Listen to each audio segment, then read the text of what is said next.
Hello guys, welcome to my channel. आज हम real romantic story fourth love का next part सुनेंगे। साक्षी का बात सुन के सारे गार्ड बहुत डर जाता है। उसके बाद साक्षी जब क्लब पे पहुंच जाता है, साक्षी को देख के सारे गार्ड रेस्पेक्टफुली बो करता है। साक्षी किसी के तरफ कोई ध्यान नहीं देता, वो सीधे क्लब के अंदर घुस जाता है। क्लब के अंदर जाते ही वो जब अपने आंखें घुमाता है, वो देखता है स्नेहा उससे दूर सोफे पे बैठा है। साक्षी स्नेहा के पास जाके उसके पास बैठ के स्नेहा को बोलता है, अब बोल तूने क्या इन्फॉर्मेशन कलेक्ट किया। साक्षी का ये बात सुन के स्नेहा साक्षी की तरफ देखता है। वो साक्षी को बोलता है, अरे अरे इतना जल्दी क्या है, अभी तो तू आया है, थोड़ा ड्रिंक कर फिर बातें करते हैं। ऐसे बोल के वो साक्षी की तरफ एक ड्रिंक का ग्लास बढ़ा देता है। साक्षी उस ड्रिंक के ग्लास को हटा के बोलता है, वो सब बाद में होगा, तू पहले बोल। साक्षी का ये बात सुन के स्नेहा और कुछ नहीं बोलता। वो साक्षी को एक फाइल पकड़ा के और खुद अपने लैपटॉप पे कुछ देखते हुए श्रुति के सारे डिटेल्स बताने लगता है। स्नेहा साक्षी को बोलता है, देख ये जो लड़की तूने जिसकी पिक्चर भेजी है उसका नाम श्रुति है। ये बात सुन के साक्षी मौक करते हुए बोलता है, हाँ वो मुझे पता है, ये बताने की कोई ज़रूरत नहीं है, और क्या इन्फॉर्मेशन है वो बता। ये सुन के स्नेहा बोलता है, अरे रुक बाबा मुझे बताने तो दे। ये बोल के स्नेहा फिर से बोलने लगता है। श्रुति का एज 22 ईयर्स का है और श्रुति के जो मॉम डैड थे उनका एक कार एक्सीडेंट पे डेथ हो जाता है। मैंने जितना डिटेल्स पता किया है उससे साफ साफ पता चल रहा है कि उनका डेथ कोई नॉर्मल नहीं है। श्रुति के जो अंकल आंटी है उन्होंने ही कुछ किया है जिसकी वजह से श्रुति के मॉम डैड का ऐसे डेथ हुआ। पर मुझे पता नहीं केस इतना ईजी था फिर भी पुलिस ने कोई एक्शन क्यों नहीं लिया। साक्षी बोलता है, हाँ आगे बोल। तब स्नेहा फिर से बोलने लगता है, और वैसे श्रुति के मॉम डैड इतने भी रिच नहीं थे, पर उनके जो भी प्रॉपर्टी था उनसे श्रुति का गुजारा तो अच्छे से ही हो जाता, मगर वो अब उसके नाम पे नहीं है। ये सुन के साक्षी बोलता है, पर क्यों नहीं। तब स्नेहा बोलता है, क्योंकि श्रुति का जो प्रॉपर्टी था उसने खुद वो साइन करके उसके अंकल आंटी को दे दिया। तब साक्षी बोलता है, पर क्यों।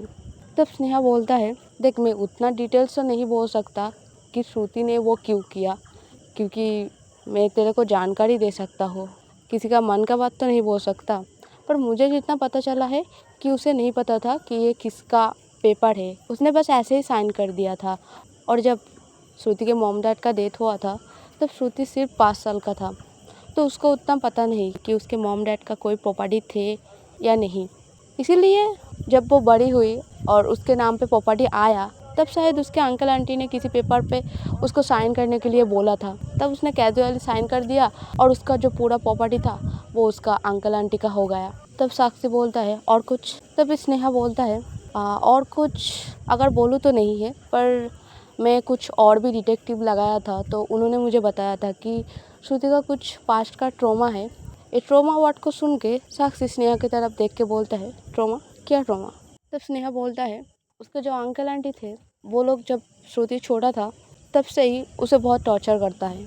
इवन उसके अंकल तो शराब पी के श्रुति को मारता भी था, और उसका आंटी उससे सारे घर के काम कराता था, और अगर उसका तबीयत ख़राब हो जाए और वो काम नहीं कर पाए वो दोनों मिलके श्रुति को बेसमेंट में बंद कर देता था। इसी सब चीज़ों की वजह से उसका कुछ कुछ ट्रॉमा है जो उसे आज तक भी होता है। वो इसके लिए कई बार हॉस्पिटल भी गया था, मगर उसके पास इतना पैसे ना होने की वजह से वो अच्छे से इसका ट्रीटमेंट नहीं कर पाया। तब साक्षी स्नेहा को बोलता है, वाह यार तूने तो बहुत अच्छे से इंफॉर्मेशन लिया है। तभी स्नेहा बोलता है, हाँ बिल्कुल, ये मेरा पार्ट टाइम जॉब है। तुझे पता है इन सारी इंफॉर्मेशन को निकालने के लिए मैंने कितना पैसा लगाया है। तब साक्षी स्नेहा को बोलता है, just tell me the number. तभी स्नेहा साक्षी को बोलता है, हाँ हाँ हमारी रिच गर्ल, तेरे पास तो बहुत पैसा है, ठीक है मैं अकाउंट भेज दूँगा, पर जितना बोलूँगा उससे डबल भेजना। तब साक्षी स्नेहा को बोलता है, पर डबल क्यों।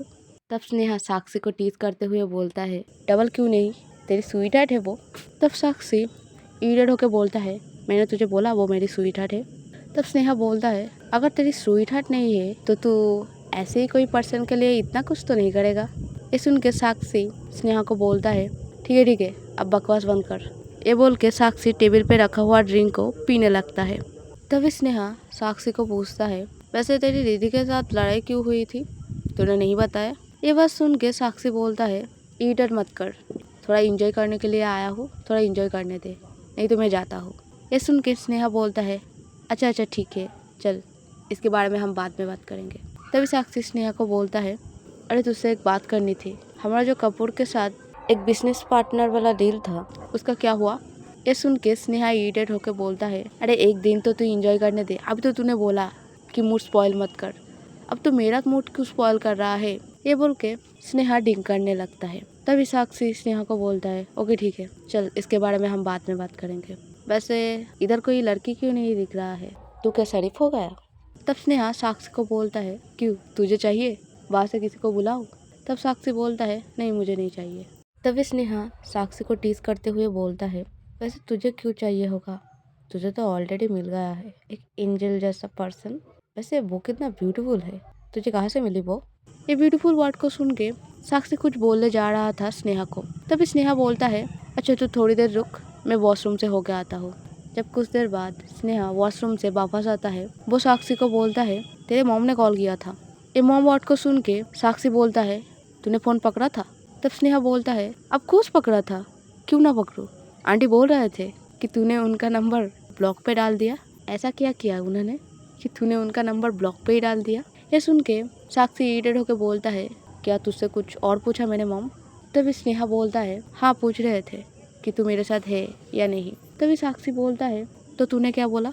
तब स्नेहा बोलता है ऑफकोर्स मैंने बोला कि तू मेरे साथ है, हम जिस क्लब पे हमेशा मिलते हैं वहाँ पर है। ये सुन के साक्षी गुस्सा हो जाता है, वो स्नेहा से बोलता है मैंने तुझे बोला उन्हें बताने के लिए कि मैं कहाँ पे हूँ। ये सुन के स्नेहा बोलता है मुझे कैसे पता चलेगा कि तू तेरे मॉम से छुप रहा है। ये सुन के साक्षी इरिटेट हो जाता है, वो बोलता है तू छोड़, तुझसे बात करना ही बेकार है, मैं घर जाता हूँ। ऐसा बोल के वो वहाँ से उठ के जाने ही वाला था। तभी स्नेहा उसका हाथ को पकड़ के उसके पास बिठा के बोलता है अरे गुस्सा क्यों हो रहा है, मैंने तो सिर्फ इस जगह का नाम बोला है, क्या आंटी यहाँ पे आने वाला है। तो कितना पागल है, कितना अनप शनप सोचता है, कितने दिन बाद मिले हैं हम, चल ना थोड़ा रिलैक्स करते हैं फिर जाएंगे। ये बोल के वो दोनों ड्रिंक करता है। 5 मिनट बाद वहाँ पे एक लड़की आता है, वो लड़की आके साक्षी के पास खड़ा हो जाता है। साक्षी उस लड़की की तरफ एक बार देख के फिर से ड्रिंक करने लगता है। कुछ देर वो लड़की ऐसे ही खड़ा होने के बाद फिर साक्षी को बोलता है क्या मैं यहाँ पे बैठ सकती हूँ। तब साक्षी उस लड़की की तरफ देख के बोलता है अब खुश नहीं। ये बोल के वो स्नेहा के साथ बात करने लगता है। वो लड़की साक्षी के पास बैठ जाता है। तब साक्षी उस लड़की की तरफ इरिटेट होकर देख के बोलता है क्या मैंने तुम्हें बोला मेरे पास बैठने को, तो फिर क्यों बैठे। ये सुन के वो लड़की बोलता है मेरा तुमसे सगाई होने वाली है तो ऑफकोर्स मैं यहाँ पे बैठ सकती हूँ। ये सुन के साक्षी इरिटेट हो जाता है, वो उस लड़की की तरफ देख के बोलता है मेरा सगाई होने वाला है और मुझे पता नहीं। तभी वो लड़की बोलता है तुम्हारे मॉम ने मुझे कॉल किया था, उन्होंने बोला कि तुम यहाँ पे हो और हम एक साथ बैठ के कुछ बात कर सकते हैं हमारे फ्यूचर के बारे में। तब साक्षी उस लड़की की तरफ देख के बोलता है तुम्हारे साथ ना मैं फ्यूचर देखता हूँ ना ही मेरा past, so please you can go. Sakshi के इतने सारे रूड बात सुन के स्नेहा वहाँ से मुस्कुराने लगता है। तभी वो लड़की फिर से बोलता है तुम्हें शायद पता नहीं कि मैं कौन हूँ। तभी साक्षी बोलता है और मैं पता करना भी नहीं चाहता कि तुम कौन हो। तभी वो लड़की बोलता है मैं सक्सेना की बेटी हूँ, मेरा नाम काजल है। तभी साक्षी उस लड़की की तरफ देख के बोलता है तुम्हारा हो गया और मुझे भी मेरा मॉम डैड का नाम बोलना पड़ेगा और मेरा नाम, क्या तुम ऐसा कुछ चाहते हो। तभी वो लड़की बोलता है कि तुम मुझे पसंद क्यों नहीं करते, मेरे अंदर ऐसा क्या नहीं है जो तुम्हें अच्छा नहीं लगता। तभी साक्षी उस लड़की की तरफ देख के बोलता है अगर सच बोलो तो तुम्हारे अंदर कुछ भी नहीं है, एक चीज़ तुम्हारे अंदर है जो है सेमलेसनेस, जो मुझे बिल्कुल भी पसंद नहीं। और अपने दिमाग से एक ख्याली पुलाव निकाल दो कि मैं तुमसे शादी करूँगा। ये बोल के वो फिर से दूसरी तरफ मुँह घुमा लेता है, मगर काजल को इससे कोई फ़र्क नहीं पड़ रहा था। काजल कुछ न सोच के साक्षी के पास जाके बैठ जाता है। साक्षी उसके पास काजल को बैठते हुए देख के बहुत ही इरिटेट हो जाता है। वो एक बार काजल की तरफ देख के फिर टेबल से एक ड्रिंक के ग्लास को उठा के ड्रिंक करता है और काजल की तरफ देख के बोलता है तुम्हें एक बात बोलूं। तब काजल खुश हो जाता है, वो साक्षी से बोलता है हाँ बोलो ना। तब साक्षी बोलता है क्या तुम नहाए नहीं हो। ये सुन के काजल शॉक्ड हो जाता है। तभी साक्षी बोलता है मेरे पास से थोड़ा दूर जाके बैठो, तुम्हारे बॉडी से पसीने का स्मेल आ रहा है। साक्षी का ये बात सुन के काजल बहुत एम्बैरेस फील करता है और उसे गुस्सा भी आ रहा था, पर स्नेहा को इन सारी चीज़ों से बहुत मज़ा आता है। वो ज़ोर ज़ोर से हंसने लगता है। वो हंस के उस लड़की से बोलता है, तुम्हें पता नहीं वो तुम्हें बिल्कुल भी पसंद नहीं करता। तुम क्या इतना इडियट हो कि वो अपना इंसल्ट बढ़ा रहे हो, इधर से जाओ ना। तभी काजल स्नेहा की तरफ देख के बोलता है, मैंने तुमसे कुछ नहीं पूछा तो तुम मत बोलो कुछ। तभी स्नेहा अपने होठ पे एक उंगली रख के बोलता है, ओके ओके ठीक है, अपना बेइज्जती कराओ, मुझे तो देख के मजा ही आ रहा है। ऐसा बोल के वो अपने ड्रिंक करने लगता है। तभी साक्षी काजल से फिर से बोलता है, तुम्हें पता है मुझे सेमलेस पर्सन बिल्कुल भी पसंद नहीं, सो तुम भूल ही जाओ कि मैं तुमसे शादी करूँगा। तब काजल बोलता है, और किसने बोला मैं सेमलेस हूँ?